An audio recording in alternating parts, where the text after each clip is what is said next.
ពលរដ្ឋស្នើក្រសួងសុខាភិបាលបើកការស្រាវជ្រាវស៊ើបអង្កេតនិងដកអាជ្ញាប័ណ្ណវេជ្ជបណ្ឌិតហមឡុងព្រោះគ្មានមនសិការជាគ្រូពេទ្យតតែសោះឧបត្ថម្ភដោយក្រុមហ៊ុនសធឿនអេស៊ីទំនុកចិត្តមាននៅទីនេះរឿងរ៉ាវរបស់វេជ្ជបណ្ឌិតហមឡុងដែលព្យាបាលជំងឺប្រជាពលរដ្ឋតែប៉ុន្មានថ្ងៃប៉ុណ្ណោះពាក់ព័ន្ធជំងឺគ្រុនឈាមគិតលុយអស់ចំនួន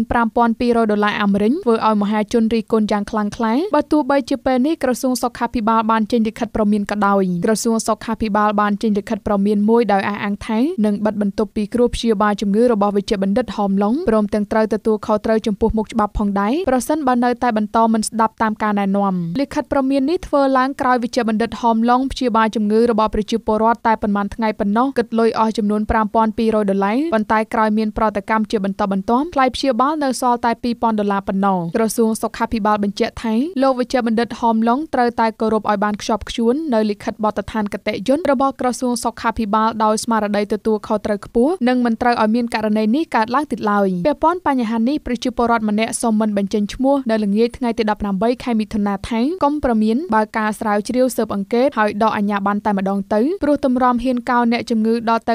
$5,000មិនដឹងថាការពីមុនធ្លាប់កោគេអស់ប៉ុន្មានអ្នកមកហើយពលរដ្ឋដដែលបានអះអាងថាយកវិជ្ជាជីវៈដែលសង្គ្រោះមនុស្សមកជន់ឈ្លីក្រោមផ្លាកអាជីវកម្មទៅវិញគ្មានមនសិការគ្មានសេចក្តីថ្លៃថ្នូរជាគ្រូពេទ្យតតែសោះ